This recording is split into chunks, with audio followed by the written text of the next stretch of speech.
कुछ और अहम खबरों का। मालेगांव ब्लास्ट केस में एनआईए कोर्ट ने फैसला सुना दिया है। साध्वी प्रज्ञा समेत सभी आरोपी बरी किए गए हैं।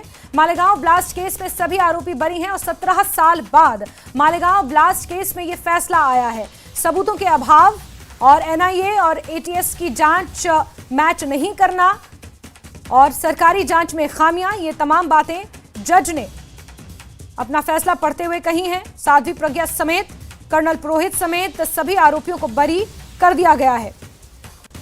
कोर्ट ने अपने फैसले में यह साफ किया कि एनआईए आरोपों को साबित नहीं कर पाई और कोर्ट ने सभी आरोपियों को सबूतों के अभाव में बरी कर दिया है। साध्वी प्रज्ञा जो पूर्व बीजेपी सांसद हैं, लोकसभा का चुनाव उन्होंने दिग्गी राजा के अगेंस्ट लड़ा था मध्य प्रदेश में भोपाल संसदीय सीट से, और ऐसे में साध्वी प्रज्ञा जो कि इस ब्लास्ट की मुख्य आरोपी थी, जिनकी बाइक का जिक्र किया जा रहा था, चेसी नंबर मैच नहीं हुआ बाइक का, ये वो तमाम बातें हैं, तमाम जो चीज़ें हैं वो कोर्ट ने अपने इस फैसले के दौरान पढ़ी हैं और कोर्ट ने अपने फैसले में ये स्पष्ट किया है कि एनआईए आरोपों को साबित नहीं कर पाई और सबूतों के अभाव में सभी आरोपियों को बरी कर दिया गया है।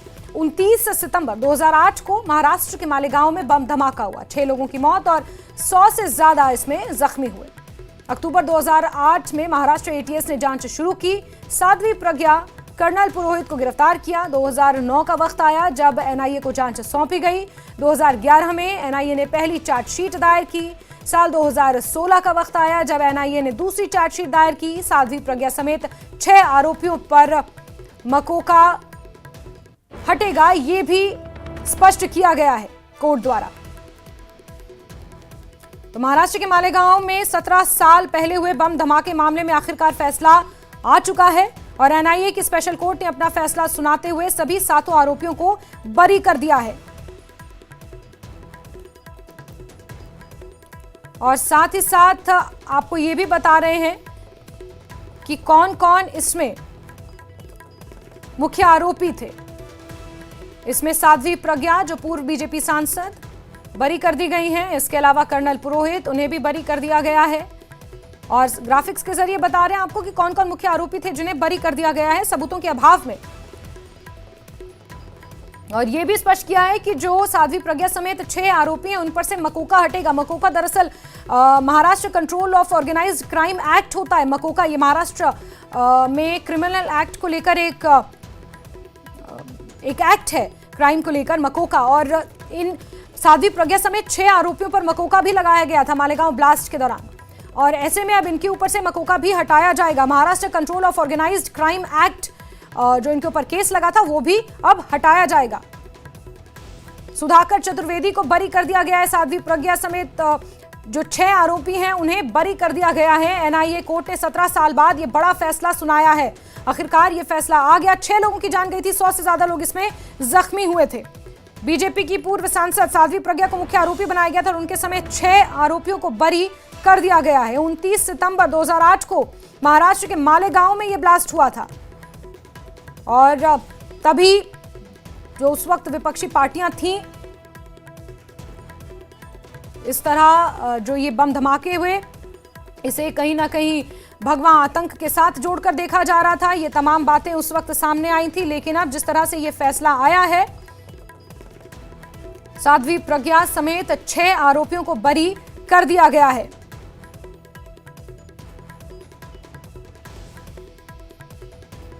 इस वक्त की बड़ी खबर आपको बता रहे हैं।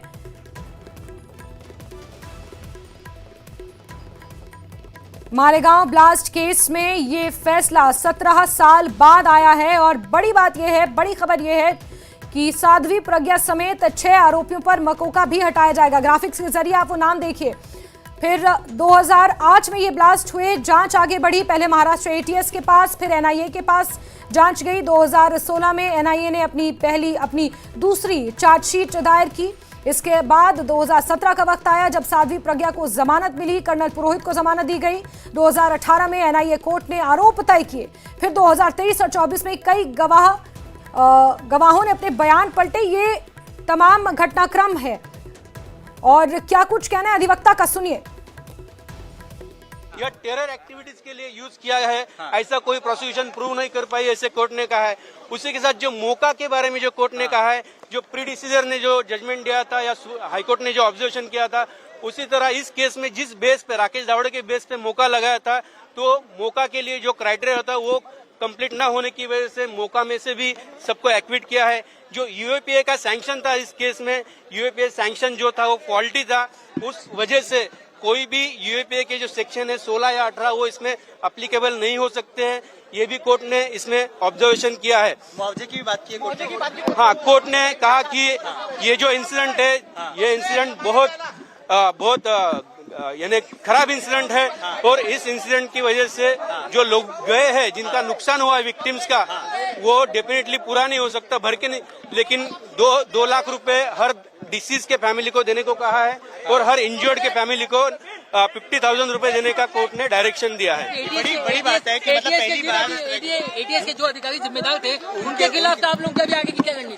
नहीं, डेफिनेटली जो आपने 7-11 में देखा या इस केस में देखा, कई सारे अधिकारी जो कॉमन है, इस बारे में हमने पिटीशन भी फाइल की है, जो इतने साल हमारे सब लोगों के बर्बाद हुए हैं, और उस वजह से अभी उस बारे में हम एक्शन लेंगे। कोर्ट ने ये भी कहा है कि जो एक एटीएस अधिकारी चतुर्वेदी के घर में आरडीएक्स प्लांट करते हुए देखा गया, उसके बारे में भी कोर्ट ने उसमें ऑब्जर्वेशन किया है, और डिटेल इसमें जब जजमेंट आएगा तब और बात कर सकते हैं। बड़े बड़े जो गवाहदार थे वो मुकर गए, और दूसरी बात कोर्ट ने ये कही कि जो केस सर्कमटेंशियल एविडेंस में थी वो chain of circumstances prosecution establish नहीं कर पाई। और तीसरी बात मुझे जो लगता है, जो इतना वक्त लगा है इस ट्रायल, वो बहुत इनऑर्डिनेट डिले है। वो इतना डिले क्यों हुआ? और मुझे लगा कि कई बार प्रोसिक्यूशन की तरफ से भी ऐसे विटनेस एग्जामिन किए गए जो हॉस्टाइल होते रहे। अब मुझे लगता है कि इस प्रकार से ट्रायल खींची गई, लंबी टाइम वक्त चली। तो आपने यहाँ पर वकील को भी सुना, और उनका ये स्पष्ट कहना है कि मकोका का जो क्राइटेरिया है, वो जो पॉइंट्स चाहिए होते हैं और जो क्राइटेरिया होता है वो पूरा नहीं कर पाया प्रोसिक्यूशन, इस वजह से मकोका भी हटेगा। यूएपीए सैंक्शन भी फॉल्टी है, यानी कि अनलॉफुल एक्टिविटी प्रिवेंशन एक्ट के जो सैंक्शंस हैं जो लगाए गए थे वो भी फॉल्टी पाए गए, इस वजह से यूएपीए भी हटेगा।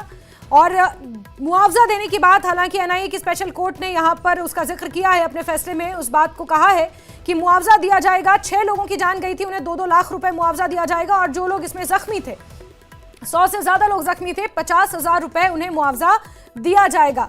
तो 17 साल बाद ये फैसला आया है, और साध्वी प्रज्ञा बीजेपी की पूर्व सांसद के समेत 6 लोगों को बरी कर दिया गया है, 6 आरोपियों को बरी कर दिया गया है। इस वक्त की बड़ी खबर, बड़ा अपडेट आपको दे रहे हैं। मालेगांव ब्लास्ट मामले में एनआईए की विशेष कोर्ट ने अपना फैसला सुना दिया है, और अपना फैसला सुनाते हुए सभी 7 आरोपियों को बरी कर दिया गया। इस पूरे मामले में भोपाल से बीजेपी की पूर्व सांसद साध्वी प्रज्ञा वो सबसे बड़ी आरोपी थी उस वक्त। उन्हीं की बाइक और वो तमाम चीजें इन्हीं के इर्द गिर्द घूम रही थी, और जब उन्होंने चुनाव लड़ने का भी उनका जिक्र आया, दिग्विजय सिंह के खिलाफ भोपाल सीट से बीजेपी ने उन्हें उतारा था, कांग्रेस ने दिग्विजय सिंह को उस वक्त उतारा था, पूर्व मुख्यमंत्री मध्य प्रदेश के, उन्हें मैदान में उतारा था, और उस वक्त भी इसी मालेगांव ब्लास्ट को लेकर खूब भुनाया गया था। उनके अगेंस्ट एक छवि, उनका एक नैरेटिव गढ़ने की कोशिश उस दौरान की गई थी।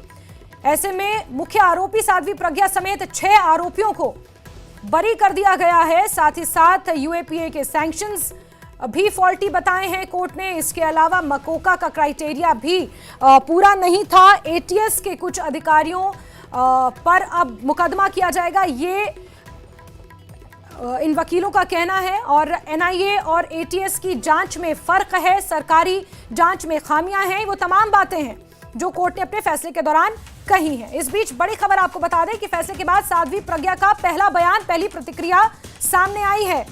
मालेगांव ब्लास्ट केस में सबसे मुख्य आरोपी बनाई गई साध्वी प्रज्ञा, जो अब बरी हो चुकी हैं, उनकी पहली प्रतिक्रिया सामने आई है। उन्होंने कहा कि मैंने सालों तक अपमान सहा है, मुझे बार बार संघर्ष करना पड़ा है।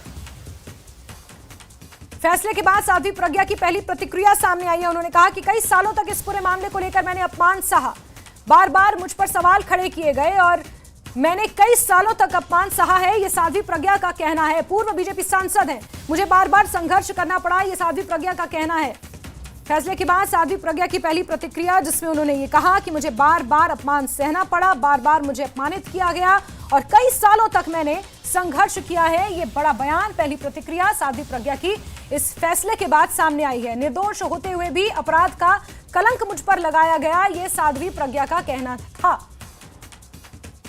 जिस तरह से एनआईए की विशेष अदालत ने इस फैसले को सुनाया, उसके बाद साध्वी प्रज्ञा, जो कि इस पूरे मामले में मुख्य आरोपी थी, 6 और लोग भी आरोपी थे, लेकिन निशाना साध्वी प्रज्ञा के ऊपर ही साधा गया, क्योंकि जिस बाइक का इस केस के साथ लिंक है वो बाइक साध्वी प्रज्ञा की बताई जाती थी, लेकिन चैसी नंबर मैच नहीं हो पाया, सरकार की जांच में खामियां निकली और ये तमाम बातें कोर्ट में जज ने अपना फैसला सुनाते हुए कही। और ऐसे में अब साध्वी प्रज्ञा जो बरी हो चुकी हैं, उनकी पहली प्रतिक्रिया सामने आई है। उन्होंने ये कहा है कि निर्दोष होते हुए भी मुझे अपराध का कलंक मेरे ऊपर लगा और बार बार मुझे संघर्ष करना पड़ा, कई सालों तक मैंने अपमान सहा, ये साध्वी प्रज्ञा का कहना है।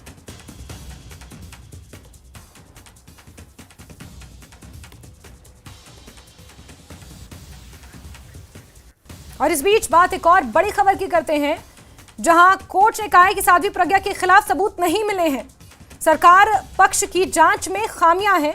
ये कोर्ट ने अपने फैसले के दौरान कहा। आतंकवाद का कोई धर्म नहीं होता, ये कोर्ट ने कहा है। साध्वी प्रज्ञा के खिलाफ सबूत नहीं मिल पाए हैं, ये भी कोर्ट ने अपने फैसले के दौरान कहा। बड़ी खबर आपको बता रहे हैं कि कोर्ट ने क्या कुछ कहा।